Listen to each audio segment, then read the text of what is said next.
पौर्वाणिक स्वाध्याय वेलायाम पूर्वाचार्यानुक्रमेण सकल कर्मक्षार्थम भाव पूजा वंदना स्तव समेतम श्रीमत् श्रुत भक्ति कायो सर्गम करोमि। इधर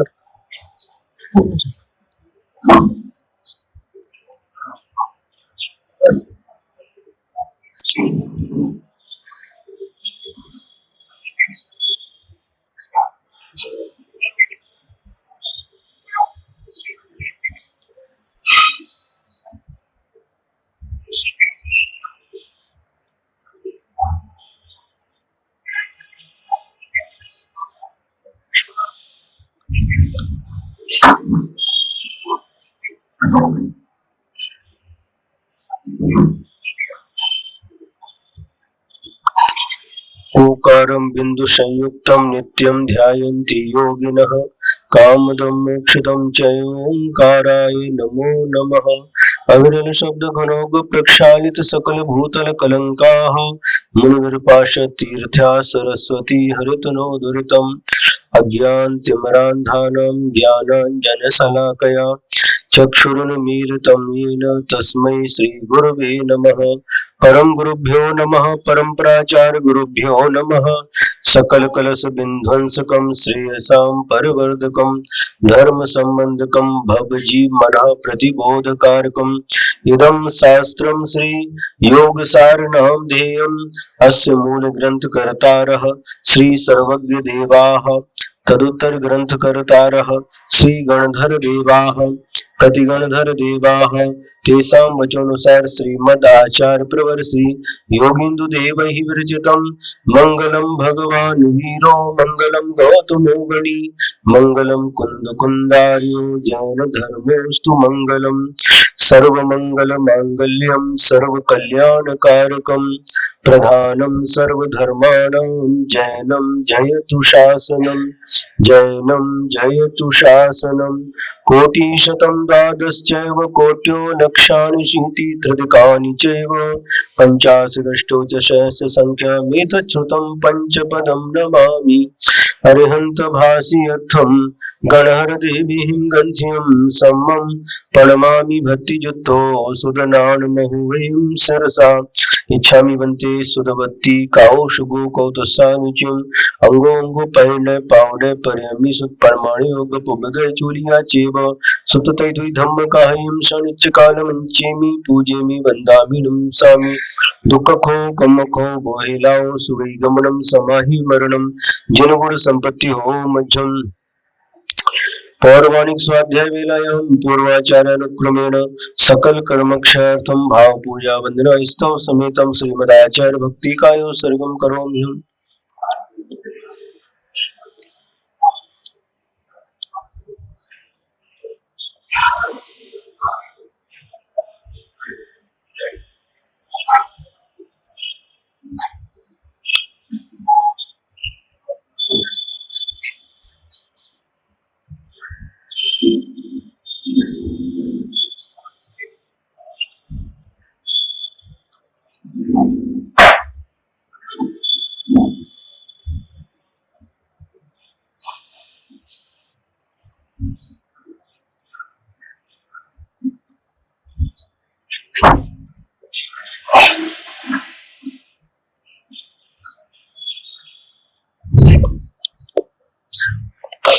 श्रुत जलधि पारमीभ्यः सुपरमत विभावना पटुमतेभ्यः सुचरित तपोनिधिभ्यो नमो गुरुभ्यो गुण गुरुभ्यो छत्तीस गुण समज्ञे पंचविहाचार करण संदर्शि शिष्यानुग्रह कुशले धम्माइरिय सया वंदे गुरुभक्ति संयमेन तरन्ति संसार सायरं घोरं छिन्नन्ति अट्ठकमं जम्मण मरणं न पावेन्ति ये नित्यमृत मंत्र होम निरता ध्यानाग्निहोत्राकुलाः सत्कर्माभिरतास्तपो धनधनाः साधु क्रियाः साधवः शील प्रावरण गुण प्रहरणाश्चन्द्रार्कतेजोदिकाः मोक्ष द्वार कपाट पाटन भटाः प्रीणन्तु मां साधवः गुरवः पान्तु नो नित्यं ज्ञान दर्शन नायकाः चारित्राणो गंभीरा मोक्ष मार्गोपदेशका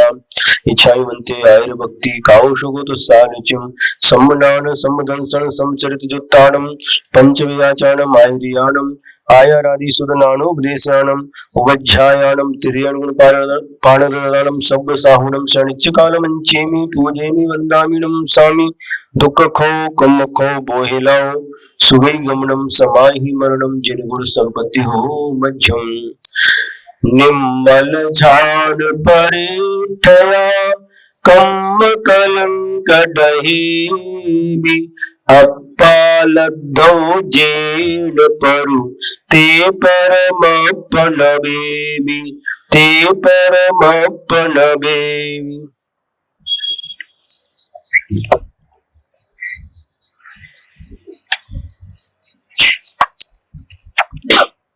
दोहा सूत्र नंबर 16। अपादर्शनु एक परु अन्नु न किंपि बियाणी मोकह कारण जोइया निश्चय ये हो जानी। आत्मदर्शनम एकम परम अन्यत् न किमपि बिजानीहि मोक्षस्य कारणम योगिन निश्चयेन एतत् जानीहि।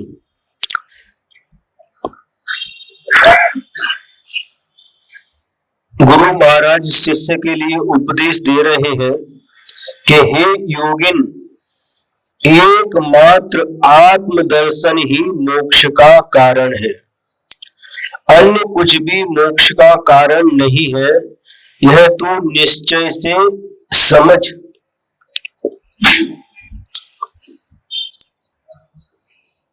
आत्मदर्शन मतलब आत्मा का दर्शन। आत्मदर्शन को ही यहाँ पर मोक्ष का कारण कहा है। जिस प्रकार से आप लोग मंदिर में आते हैं और मंदिर में जो वीतरागी अरिहंत प्रभु आदिनाथ भगवान की प्रतिमा विराजमान है, उनके दर्शन करते हैं। किससे दर्शन करते हैं? अपनी आंखों से।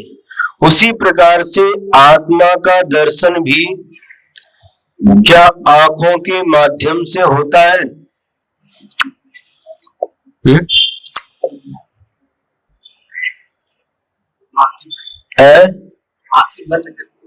देखिए, 6 द्रव्य होते हैं।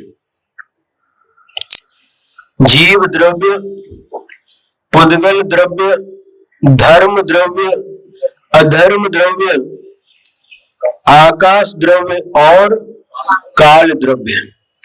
इन 6 द्रव्यों में से कितने द्रव्य के दर्शन आंखों के माध्यम से होते हैं? पता है किसी को? है? महाराज, हमें 6 द्रव्य ये क्या कहलाते यही पता नहीं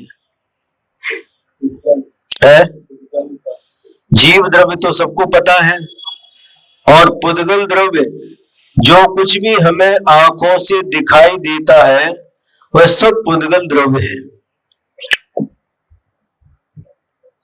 पूर्ण और गलन जिसका स्वभाव है, स्पर्श रस गंध वर्ण जिसके अंदर पाए जाते हैं, वह पुद्गल द्रव्य कहलाता है। धर्म द्रव्य जो जीव और पुद्गल चलना चाहते हैं, एक स्थान से दूसरे स्थान पर गति करना चाहते हैं, तो उनके लिए जो सहयोग देता है वह धर्म द्रव्य कहलाता है। धर्म द्रव्य किसी को चलाता नहीं है, किंतु जो चलना चाहता है उसके लिए सहयोगी बनता है। जिस प्रकार से पानी मछली के तैरने के लिए सहयोगी बनता है, पानी मछली को तैराता नहीं है, किंतु मछली तैरना चाहती है तो पानी उसके लिए निमित्त बनता है तैरने के लिए। जिस प्रकार से ट्रेन है पटरी के ऊपर चलती है, तो पटरी उसके लिए सहयोगी कारण है, पटरी ट्रेन को चलाती नहीं है। क्योंकि जब ट्रेन चलती है तो पटरी उसके लिए सहयोगी बन जाती है। उसी प्रकार से जो जीव और पुद्गल द्रव्य एक स्थान से दूसरे स्थान पर जाना चाहते हैं, तो उनके लिए वह धर्म द्रव्य सहयोगी बनता है। उसी प्रकार से चलते हुए जीव और पुद्गल द्रव्य को जो ठहरने के लिए सहयोगी बनता है, उसका नाम है अधर्म द्रव्य। उसके लिए उदाहरण दिया है, कोई पथिक है और गर्मी का समय है, अपनी यात्रा कर रहा है, पद यात्रा कर रहा है, और चलते चलते जब थक जाता है, सामने एक पेड़ दिखाई देता है।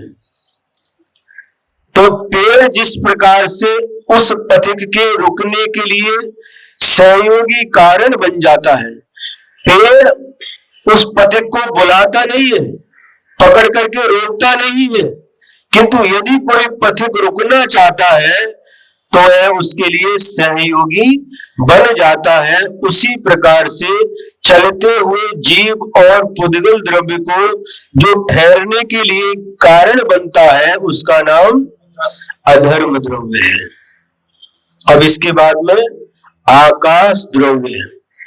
आकाश द्रव्य जो सभी द्रव्यों को अवकाश देता है, ठहरने के लिए स्थान देता है, उसका नाम आकाश द्रव्य है।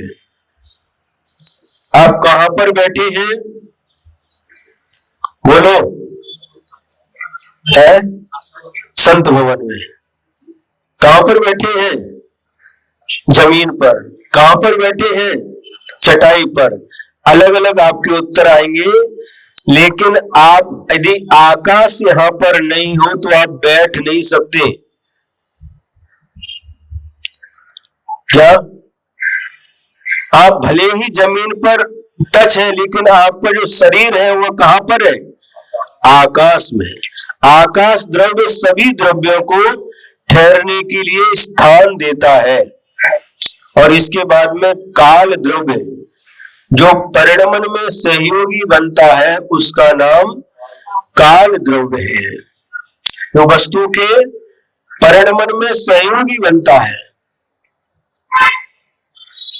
कैसे? अभी आप कितने वर्ष के हैं दादाजी? 80 साल के हो गए। अब 1 साल बीतने के बाद अब कितने साल के हो जाएंगे? 81 साल के। तो ये जो निमित्त बना काल द्रव्य परिणमन में निमित्त बनता है। आप पहले बचपन था, है, फिर जवानी आई, फिर बुढ़ापा आ गया, ये सब जो परिवर्तन हो रहा है उसमें काल द्रव्य एक निमित्त कारण होता है। इस प्रकार से 6 द्रव्य कहलाते हैं। 6 द्रव्यों में से हम अपनी आंखों के माध्यम से कितने द्रव्य को देख सकते हैं? बताओ। है आकाश को जो दिखाई देता है वो आकाश नहीं है। प्राय करके धारणा है ये ऊपर क्या बोलते हैं स्काई ब्लू, वो आकाश है। वह आकाश नहीं है। आप जहां पर बैठे हैं सब जगह आकाश है। जो रिक्त स्थान है दिखाई देता है, सब जगह आकाश द्रव्य है। यदि वहां आकाश हो और यहाँ आकाश नहीं हो तो आप कुछ भी नहीं कर सकते, न बैठ सकते हैं, न चल सकते, कुछ भी नहीं कर सकते। तो आकाश द्रव्य भी दिखाई नहीं देता। जीव द्रव्य दिखाई देता है? नहीं दिखाई देता।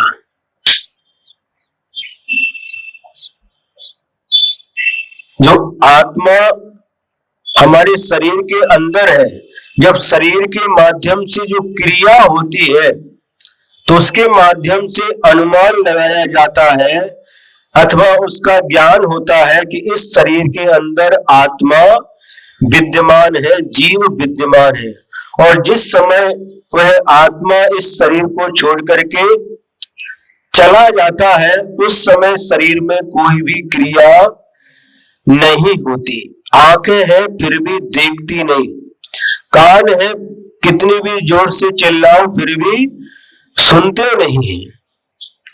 माने कोई भी इंद्रियां उस समय काम नहीं करती, क्योंकि जो आत्मा था वह शरीर को छोड़ करके चला गया। जिस समय शरीर को छोड़ करके आत्मा निकलता है, आपको आंखों से दिखाई देता है? नहीं दिखाई देता। तो जीव भी दिखाई नहीं देता। धर्म द्रव्य, अधर्म द्रव्य, आकाश द्रव्य और काल द्रव्य ये भी दिखाई नहीं देते। एकमात्र पुद्गल द्रव्य ही दिखाई देता है। अपनी आंखों के माध्यम से हम एकमात्र पुद्गल द्रव्य को ही देख सकते हैं, पुद्गल द्रव्य को ही छू सकते हैं, पुद्गल द्रव्य को ही सूंघ सकते हैं और पुद्गल द्रव्य को ही चख सकते हैं और पुद्गल द्रव्य को ही सुन सकते हैं। पांचों इंद्रियों के माध्यम से जिसका ज्ञान होता है, जिसका अनुभव होता है, वह एकमात्र पुद्गल द्रव्य का ही। समझ में आ रहा? तो यह पुद्गल द्रव्य का ही हम दर्शन करते हैं। भगवान की प्रतिमा के हम दर्शन करते हैं तो यह भी पुद्गल द्रव्य है। पाषाण के माध्यम से अथवा धातुओं के माध्यम से जो प्रतिमाओं का निर्माण होता है, यह सभी पुद्गल द्रव्य ही है। लेकिन उस पुद्गल द्रव्य में भी जो प्रभु के आकार की तदाकार स्थापना की जाती है, प्रभु के गुणों का आरोपण किया जाता है, इसलिए उस प्रतिमा के अंदर जो वीतरागता दिखाई देती है ना, तो उस प्रतिमा के अंदर भगवान के गुणों की स्थापना होने से हम भगवान की भक्ति, पूजा, आराधना आदि करते हैं। लेकिन भगवान की प्रतिमा क्या है? कौन सा द्रव्य है? पुद्गल द्रव्य है। आंखों के माध्यम से एकमात्र पुद्गल का ही दर्शन होता है। तो यहाँ पर कहा जा रहा है कि आत्मदर्शन, हे योगी, एकमात्र आत्मदर्शन ही मोक्ष का कारण है।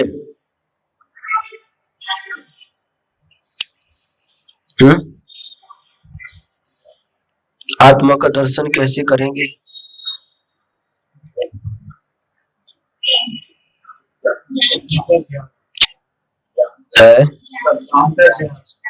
ज्ञान के माध्यम से।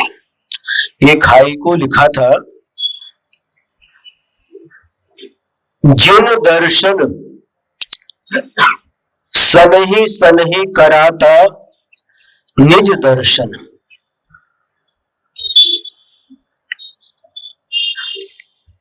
ये हाइको छंद है, जो जापानी छंद कहलाता है। गुरु महाराज जी ने भी बहुत सारे हाइको की रचना की है। इसमें पहले चरण में 5 अक्षर होते हैं, दूसरे में 7 और तीसरे में 5। तो क्या कहा? जिन दर्शन सनहि सनहि कराता निज दर्शन। जिन माने जिनेंद्र भगवान, वीतराग प्रभु का दर्शन एक दिन हमारे लिए निज अपनी आत्मा के दर्शन के लिए कारण बन जाता है। तो आत्मा का जो दर्शन, दर्शन का मतलब मात्र देखना नहीं है, किंतु उस आत्मा की अनुभूति श्रद्धान के माध्यम से, ज्ञान के माध्यम से हम उस आत्मा की अनुभूति करते हैं। वह आत्मा जो हमारे शरीर के अंदर है, शरीर के अंदर कहां पर है वह आत्मा है? आत्म प्रदेशों में नहीं। कहां कहां पर आत्मा है, इसकी यदि परीक्षा करना है तो एक सुई लेना और सुई लेकर के चुभोते जाना पूरे शरीर में। जहां जहां पर दर्द हो रहा है वहां वहां पर आत्मा है।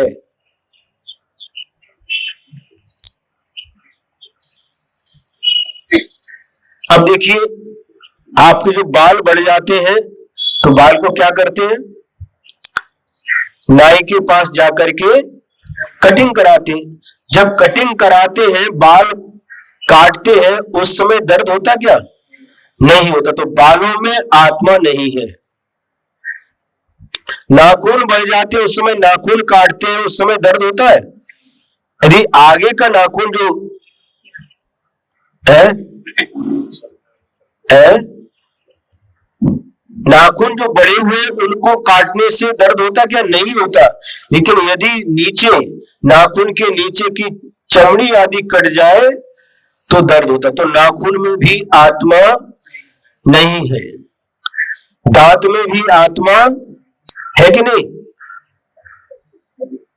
नहीं है। और जितना भी रिक्त स्थान है, जैसे नाक है, नाक के बीच में जो रिक्त स्थान है, खाली स्थान है, कान के बीच में खाली स्थान है, पेट के बीच में खाली स्थान है, वहां पर आत्मा की प्रदेश नहीं है।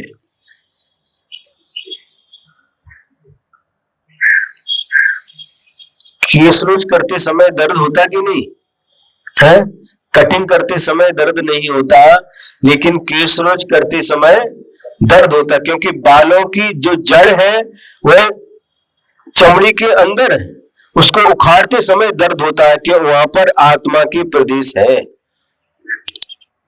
तो ऐसी आत्मा का स्वरूप जब हमें ज्ञात हो जाता है और उसके बाद में हम ध्यान के माध्यम से उस आत्मा के दर्शन करते हैं। दर्शन कैसे करते हैं? आंखों से नहीं, किंतु ध्यान के माध्यम से उस आत्मा का दर्शन, आत्मा का साक्षात्कार हम करते हैं। तो इसलिए यहां पर कहा है कि हे योगी, एक परम आत्म दर्शन ही मोक्ष का कारण है।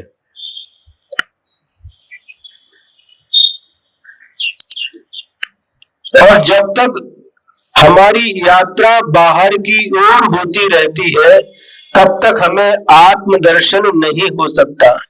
बड़े बड़े योगी ऋषि मुनि भी जब तक उनकी दृष्टि बहिर्दृष्टि है, प्रवचन कर रहे हैं, स्वाध्याय कर रहे हैं, भगवान के दर्शन कर रहे हैं, तीर्थ यात्रा कर रहे हैं, साधुओं की वैयावृत्ति कर रहे हैं, तब तक उन्हें आत्मदर्शन नहीं हो सकता।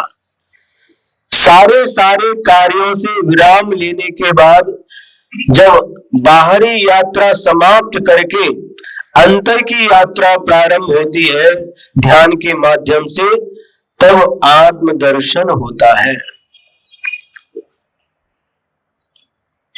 और यही आत्मदर्शन मुक्ति का कारण है, अन्य कुछ भी मोक्ष का कारण नहीं है। इस प्रकार से आचार्य महोदय ने इस दोहा सूत्र के माध्यम से हम लोगों के लिए उपदेश दिया।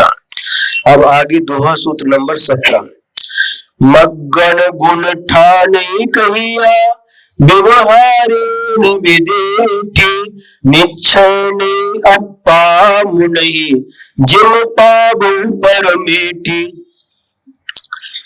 मार्गण गुण स्थानानि कथितानि, व्यवहारेण अपि दृष्टि, निश्चय नयेन आत्मानं जानीहि, यथा प्राप्नोसि परमेष्ठिनम्।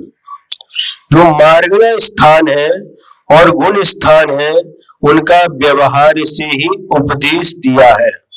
ये शब्द आपके लिए नए होंगे, मार्गना स्थान और गुण स्थान आप लोगों के लिए ये नए शब्द लग रहे होंगे, है ना?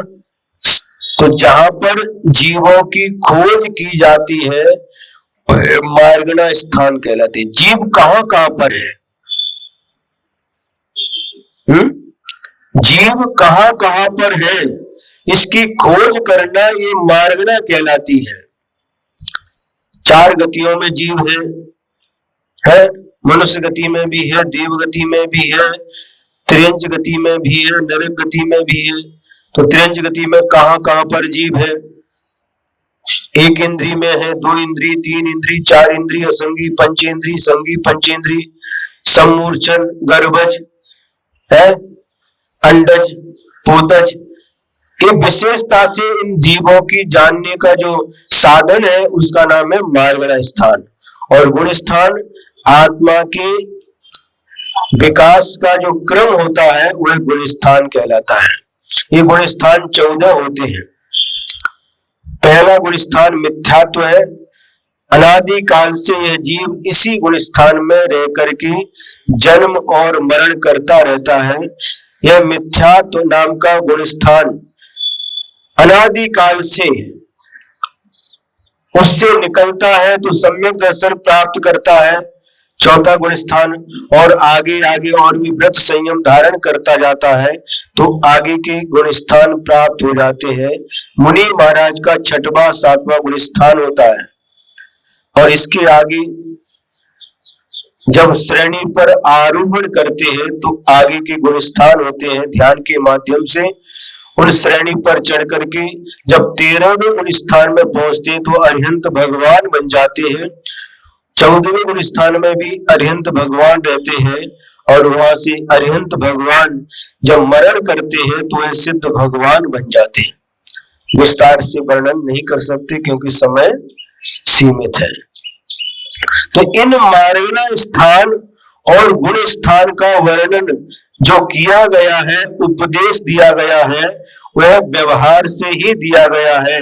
निश्चय से, निश्चयेन आत्मानं जाने ही, निश्चय से तो आत्मा को ही सब कुछ समझ, जिससे तो परमेष्टि पद को प्राप्त कर सकता है। हम आपसे प्रश्न पूछते हैं, सिद्ध परमेष्टि हमको बनना है तो सिद्ध परमेष्टि बनने का क्रम क्या है? सबसे पहले कौन सा परमेष्टि बनना पड़ेगा? नहीं, अरिहंत परमेष्टि नहीं बन सकते। सबसे पहले साधु परमेष्टि बनना पड़ेगा और साधु परमेष्टि ही साधना करके, ध्यान करके, घातिया कर्मों का नाश करके अरिहंत परमेष्टि बनते हैं। और अरिहंत परमेष्टि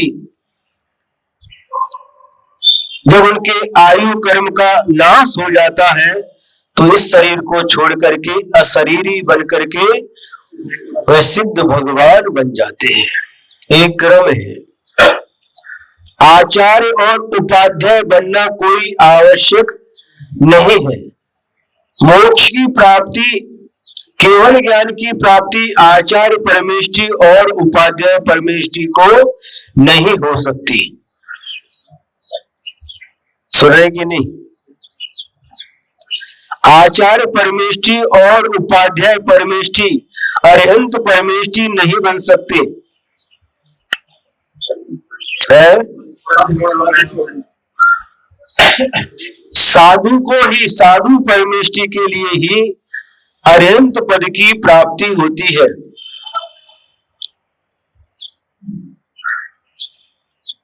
क्योंकि संलेखना धारण करने के पहले आचार्य परमेष्टि को, उपाध्याय परमेष्टि को, अपने पद को त्यागना पड़ता है, साधु बनना पड़ता है। तो आचार्य और उपाध्याय बने बिना भी मोक्ष की प्राप्ति हो सकती है, होती है। एक क्रम है। सबसे पहले साधु बनना पड़ेगा और साधु ही अरिहंत बनेंगे और अरिहंत ही सिद्ध बनेंगे। साधु डायरेक्ट सिद्ध नहीं बन सकते। साधु परमेष्टि को पहले अरिहंत परमेष्टि बनना पड़ेगा और अरिहंत परमेष्टि ही सिद्ध परमेष्टि बनती। यह क्रम है। ये गुण स्थान से ऊपर उठ जाते हैं और मार्गण स्थान, गुण स्थान, इन सबसे ऊपर उठ करके वह सिद्ध भगवान बन जाते हैं। ऐसा तुम समझो और आत्मा को ही सब कुछ समझो। हम आत्मा को सब कुछ समझते क्या? नहीं। किसको सब कुछ समझते हैं? बोलो। पुद्गल को। पुद्गल में भी किसको?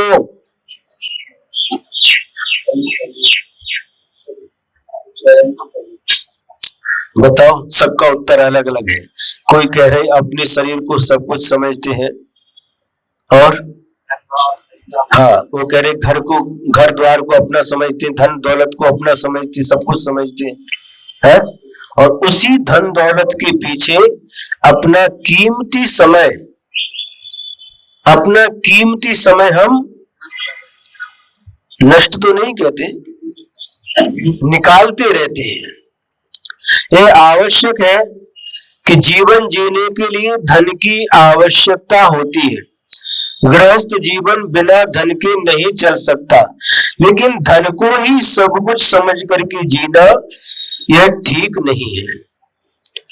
पूज्य गुरुदेव आचार्य श्री विद्यासागर जी महाराज ने मूक माटी में कुछ पंक्तियां लिखी हैं।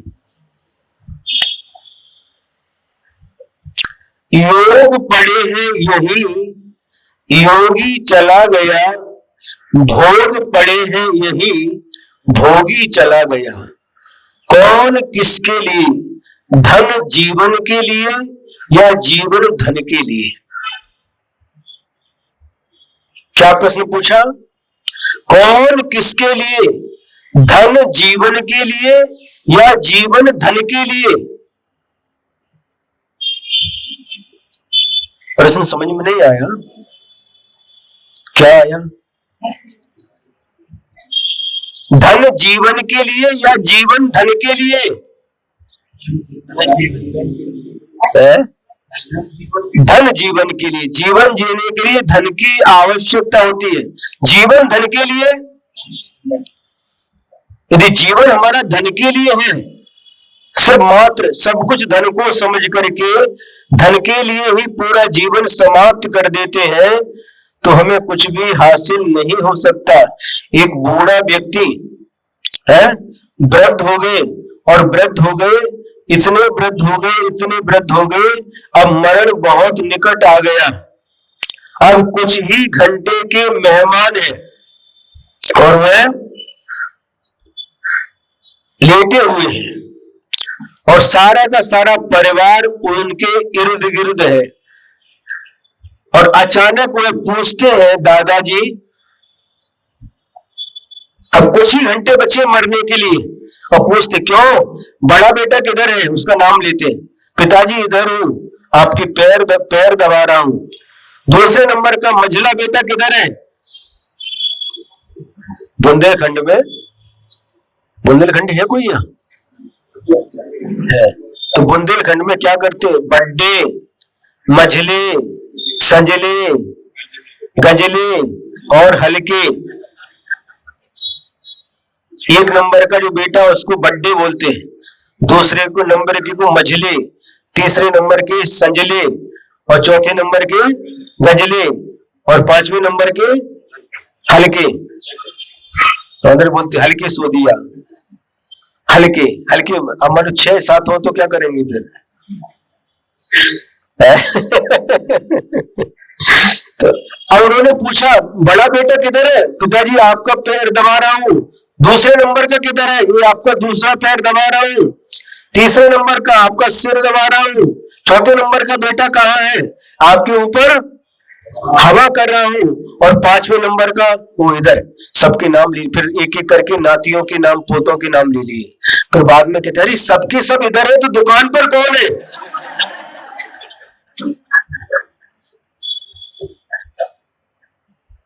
सुन रहे? मरण सामने आया है, फिर भी मन कहां पर है? दुकान में, धर्म है। तो ऐसे लोग कैसे होते हैं? जिनका जीवन ही धन के लिए होता है। हमें अपने जीवन को धन के लिए नहीं, किंतु धन को जीवन के लिए आवश्यक है, ऐसा समझ करके जीवन जीना चाहिए। समझ में आ रहा कि नहीं है? हमारा जीवन धर्म के लिए होना चाहिए, धन के लिए नहीं। धन जीवन के लिए और जीवन धर्म के लिए।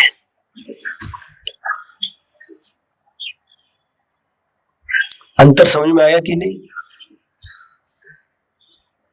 धन जीवन के लिए और जीवन धर्म के लिए होना चाहिए, तो यह हमें मनुष्य पर्याय जो प्राप्त हुई है यह सार्थक हो जाती है और हम एक न एक दिन उस परम पद को, परमेष्टि पद को प्राप्त करके अपनी आत्मा को एक न एक दिन परमात्मा के रूप में परिवर्तित कर सकते हैं। अब आगे कह रहे हैं, गिही बाबार परेठिया हेया हे उमनंती अनुदिन झायहि देव जिनो लहुनु लहंती। कितना सुंदर ये दोहा सूत्र है। ग्रही व्यापार प्रतिष्ठिताः हेया हेयं जानन्ति अनुदिनं ध्यायन्ति देवं जिनं लघु निर्वाणं लभन्ते।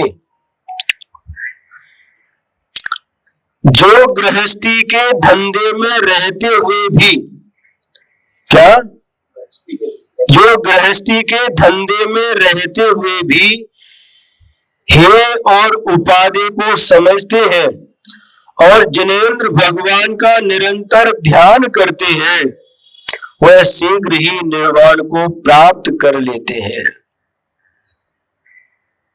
समझ में आ रहा कि नहीं? क्या कहा? जो गृहस्थी के धंधे में रहते हुए भी है, जो गृहस्थी के गोरख धंधे में फंसे हुए हैं, फिर क्यों संडे है टॉक वाले, आज तो रविवार है? डेली तो ऑफिस के लिए जल्दी रहती थी, आज तो क्या है? अच्छा, घर के काम करना पड़ता है। जो गृहस्थी के गोरख धंधे में फंसे हुए रहने के बाद भी हे और उपाधि को समझते हैं। क्या कहा? हे मतलब क्या है? हातुम योग्यम हेय, जो छोड़ने योग्य है उसे हे कहते हैं, और ग्रहीतुम योग्यम उपादेय, और जो ग्रहण करने के योग्य होता है उसे उपादेय कहते हैं। तो घर गृहस्थी में रहते हुए भी, घर गृहस्थी के काम करते हुए भी जो हे और उपाधि को समझता है, क्या छोड़ने योग्य है, क्या ग्रहण करने योग्य है, इसका उसको ज्ञान होता है और निरंतर जो जिनेंद्र भगवान की आराधना करता रहता है। निरंतर का मतलब क्या है? हमेशा। महाराज हमेशा जिनेंद्र भगवान की आराधना करेंगे, ध्यान करेंगे, तो बाकी के काम कब करेंगे? है?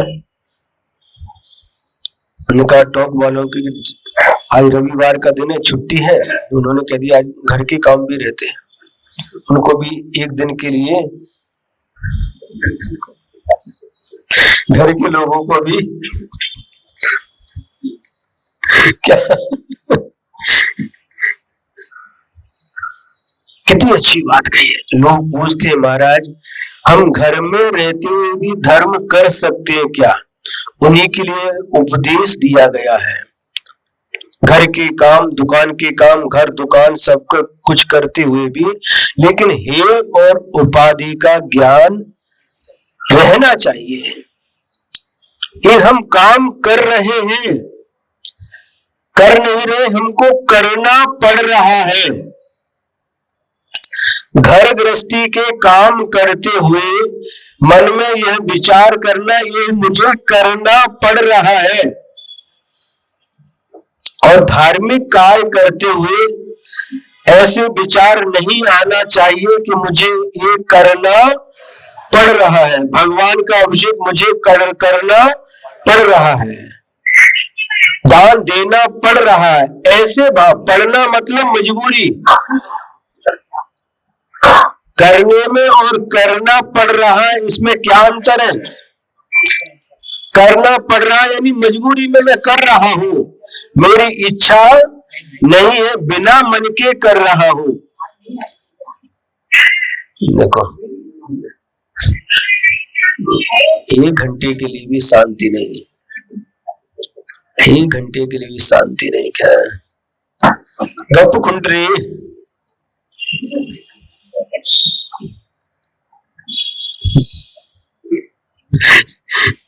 चौबीसों घंटे।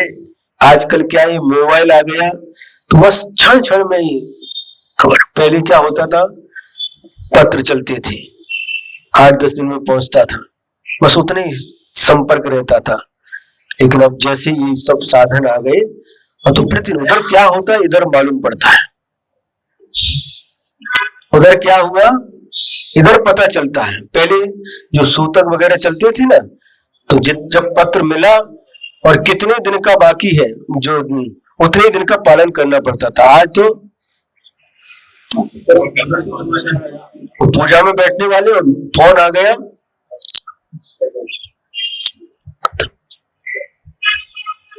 जितनी सुविधा बढ़ी है उतनी दुविधा भी बढ़ गई।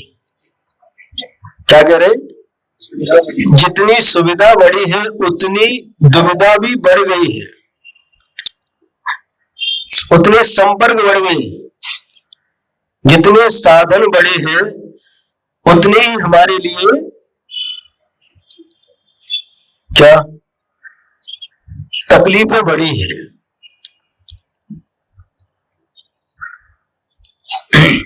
यहां पर कह रहे, जो लोग प्रश्न पूछते हैं कि संसार में घर गृहस्थी में रहते हुए भी हम धर्म कैसे करें, क्या धर्म कर सकते हैं कि नहीं, ऐसे लोगों के लिए उपदेश दिया है। क्या, हे और उपाधि का ज्ञान रखो। ये कार्य मैं कर रहा हूं, मैं व्यापार कर रहा हूं, खेती कर रहा हूं, सर्विस कर रहा हूं, ये मुझे करना पड़ रहा है। और जो धार्मिक कार्य कर रहा हूं ये मुझे करना नहीं पड़ रहा, किंतु मैं स्वेच्छा से आत्म कल्याण के लिए रुचि पूर्वक कर रहा हूं। आज जब प्रातःकाल चतुर्दशी का दिन है, आज प्रतिक्रमण कर लिया, कुछ लोग निवेदन के लिए आए महाराज शांति धारा बोलने के लिए। शांति धारा बोलिए। देखे तो बहुत मन प्रसन्न हुआ, पूरा का पूरा परिसर धोती दुपट्टा वाले श्रावकों के द्वारा भरा हुआ था। इतने लोग अभिषेक करने के लिए आए हैं और आते हैं। आज योग से रविवार भी है और चतुर्दशी का दिन भी है। इतने लोग भगवान का अभिषेक करने के लिए आए, पूरा मंदिर खचाखच भरा हुआ है। बिना सोने वालों को तो अंदर जगह ही नहीं। इतनी संख्या देख करके बुंदेलखंड की याद आ गई। जो बुंदेलखंडी उन्होंने ताली बजाई, बाकी लोगों ने ताली नहीं बजाई है।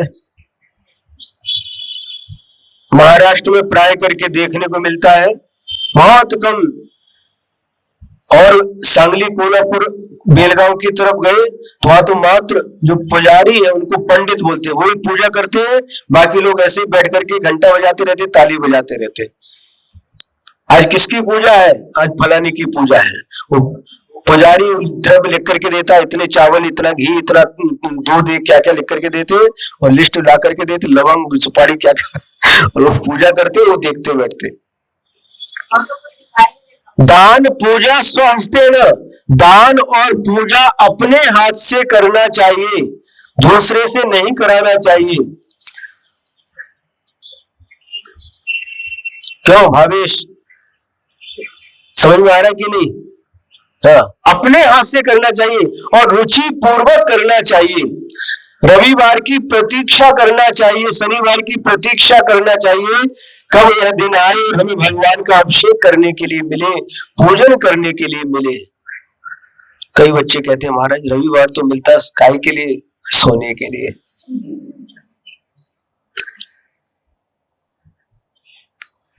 सोते सोते तो अनंत काल बीत गया। अब जागो, आत्म कल्याण के लिए कुछ पुरुषार्थ करो। गोरख धंधे में फंसे हैं, उसके बाद भी हे उपाधि को समझो और जिनेंद्र भगवान की निरंतर भक्ति करते रहो। निरंतर भक्ति का मतलब है कि हमेशा जिनेंद्र भगवान के प्रति श्रद्धान रखो।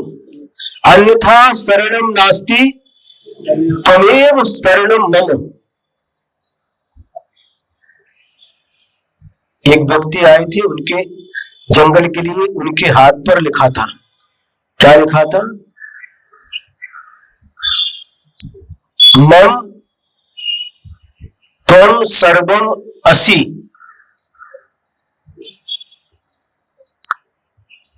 त्वम मम सर्वम असि, आप ही मेरे सब कुछ हो। तो सब कुछ किसको समझना? पंच परमेश्वर को सब कुछ समझना, वीतरागी प्रभु को सब कुछ समझना। है भगवान, आप ही मेरे लिए सब कुछ हो। देव शास्त्र गुरु यही हमारे लिए सब कुछ है। इनको छोड़ करके दुनिया में मेरा कोई नहीं है।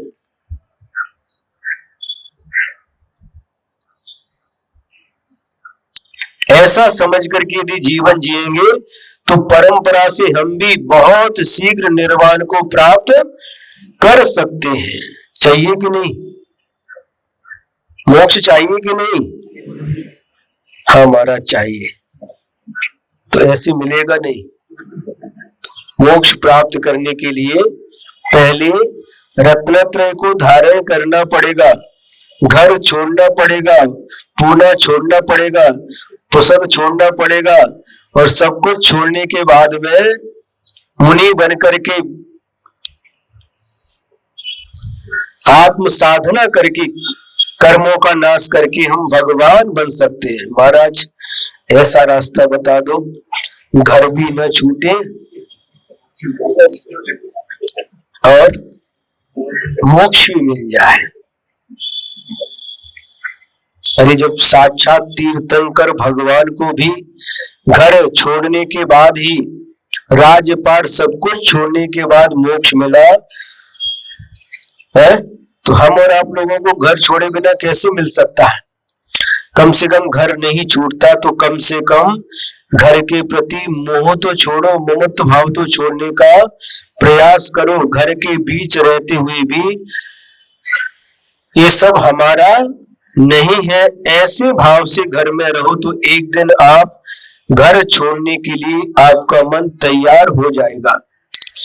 जिन सुमिरहु जिन चिंतवहु जिन झायु सुमनेन, सोझायंत परम पहु लब्भई एक खनेन। जिनम स्मरत जिनम चिंतयत जिनम ध्यायत सुमनसा, तम ध्यायताम परम पदम लभ्यते एक क्षणेन। क्या कह रहे हैं? जो सुमनसा, अच्छे मन से, शुद्ध मन से जनेंद्र भगवान का स्मरण करो, जनेंद्र भगवान का चिंतन करो और जनेंद्र भगवान का ही ध्यान करो। उनका ध्यान करने से क्षण भर में परम पद की प्राप्ति हो जाती है। जनेंद्र भगवान का ही स्मरण करो, उनको ही याद करो, उनके गुणों का ही चिंतन करो और उनका ही ध्यान करो, क्योंकि जिनेंद्र भगवान का ध्यान करने वाले को क्षण भर में परम पद की प्राप्ति हो जाती है।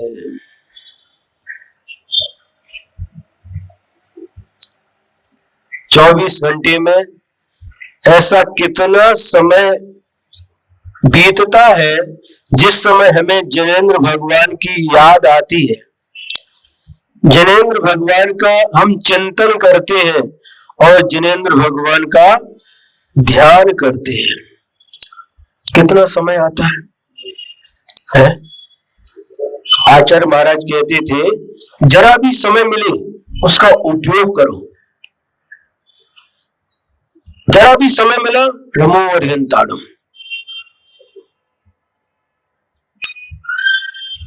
रमो सिद्धाड़म। जितना समय मिले उसका उपयोग करो। नमो अरिहंताण में इतना समय मिलता कि नहीं? कितनी बार नमोकार मंत्र पढ़ते हैं महाराज जब मंदिर में आते हैं? बस ऋषभ सागर महाराज जी बार बार बोलते हैं क्या? चावल की एक मुट्ठी और दिन भर की छुट्टी। एक मुट्ठी चावल चढ़ा दिया, बस 24 घंटे खत्म। अब कल फिर महाराज, कल फिर मिलेंगे भगवान, कल फिर मिलेंगे। अरे समय काम करते करते भी आप ऑफिस में रहते हैं, है ना? काम करते करते भी थोड़ा भी समय मिला, नमोकार मंत्र बोलो, भगवान को याद करो, प्रभु को याद करो। सभा मेरे के बाहुबली भगवान को याद करो, सम्यक शिखर जी को याद करो। क्षण भर के लिए समय मिले तो उसका उपयोग करो। वो तो याद नहीं आता और दुनिया भर की बातें याद आ जाती है। मंदिर में बैठते हैं तो मंदिर में बैठ करके भी घर याद आता है,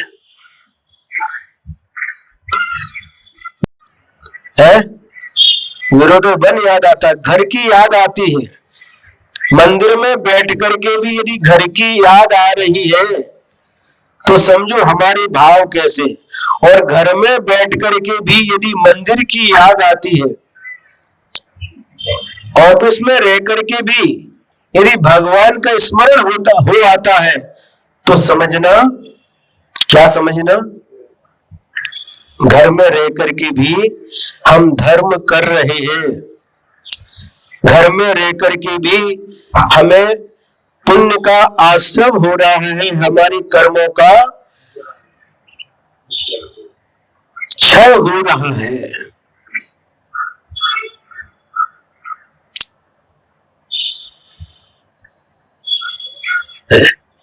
घर में दुकान में चलते फिरते नमोकार मंत्र का उच्चारण मन ही मन करो।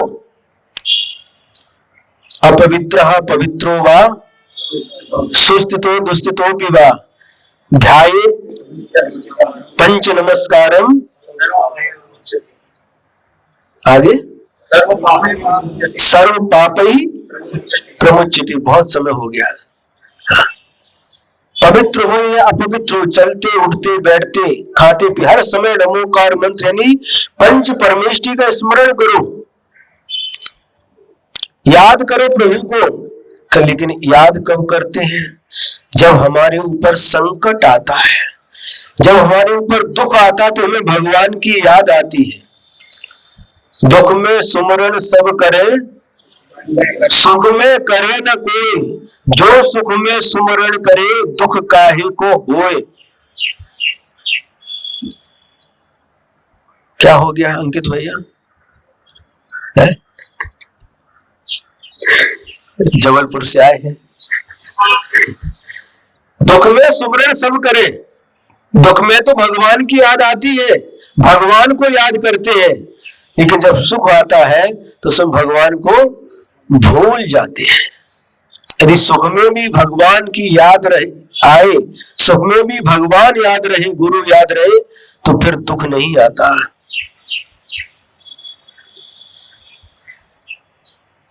तो घर गृहस्थी में रहते हुए भी जिनेंद्र भगवान बीतराग प्रभु को याद करो, उनका चिंतन करो, उनका ध्यान करो, तो शीघ्र ही हम कर्मों से रहित हो जाएंगे।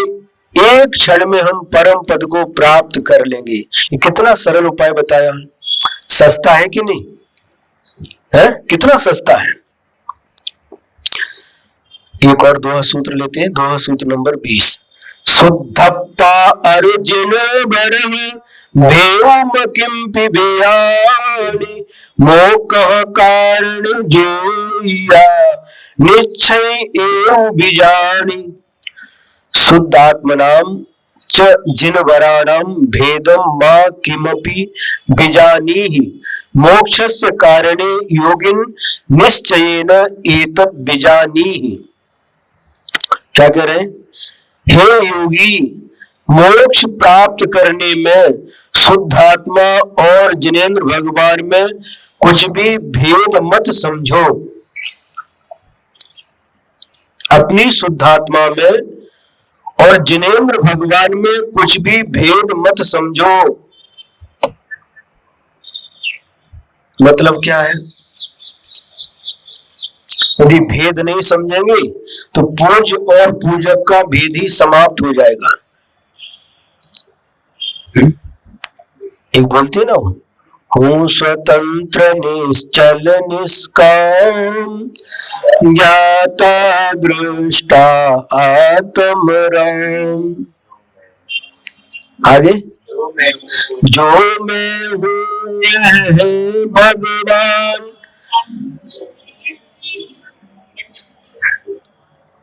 याद नहीं किसी को? जो मैं हूं वह है भगवान, और जो भगवान है वही मैं हूं। अंतर यही ऊपरी जान। लेकिन दोनों में अंतर क्या है? बेविराग, यह राग वितान। भगवान की आत्मा राग आदि से रहित है, राग द्वेष आदि से रहित है, और हमारी आत्मा राग द्वेष से सहित है। ये बहुत अंतर है। आत्मा समान है, पर भगवान आत्मा दोनों में यदि अंतर नहीं है तो फिर आप भी बैठ जाओ। कहां? भगवान की बेदी में। यदि दोनों में कोई अंतर नहीं है तो जहां पर आदिनाथ भगवान को बिठाया है वहां पर बाजू में आप भी बैठ जाओ, क्योंकि दोनों में कोई अंतर ही नहीं है। अंतर है, आत्मा में कोई अंतर नहीं है, लेकिन दोनों की आत्मा में महान अंतर है। वह परमात्मा है, उन्होंने अपनी आत्मा से कर्मों को नष्ट कर दिया है, वे भगवान बन गए हैं।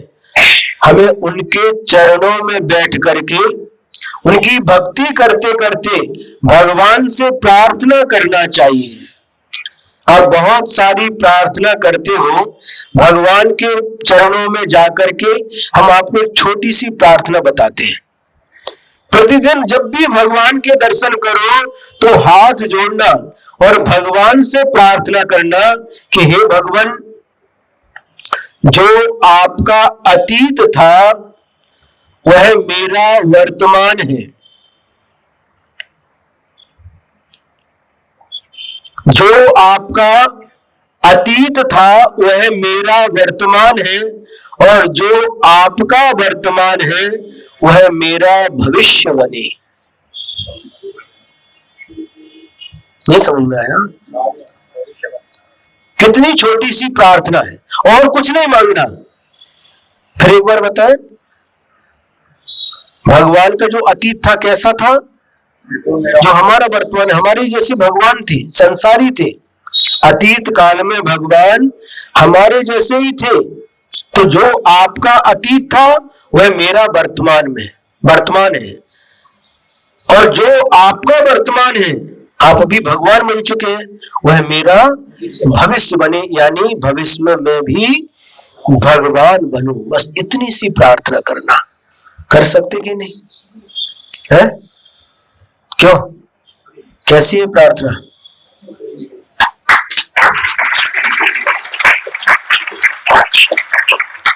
बने, जब बनेंगे तब बनेंगे, लेकिन प्रार्थना करने में क्या हानि है? भावना भवनाशिनी।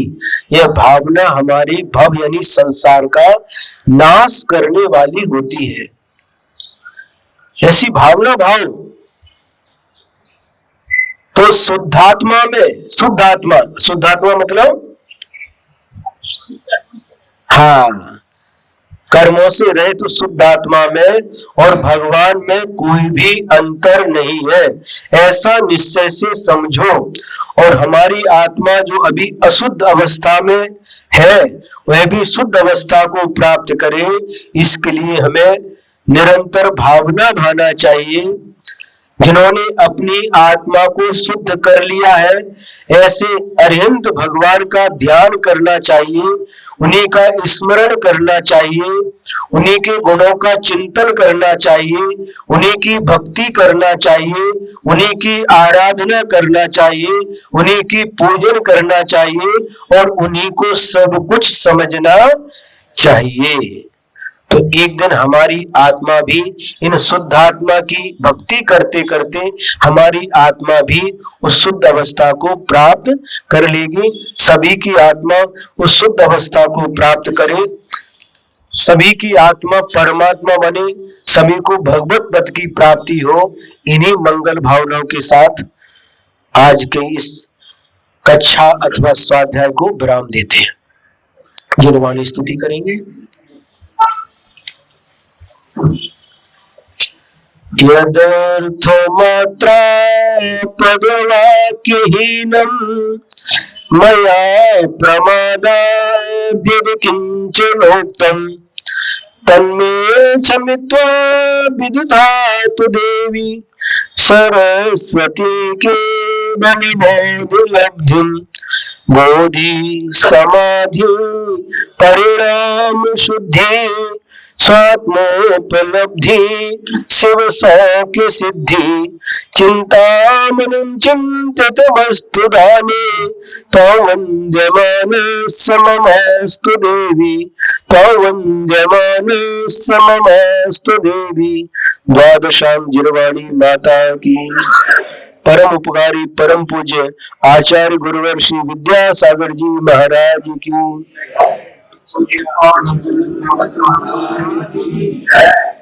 समस्त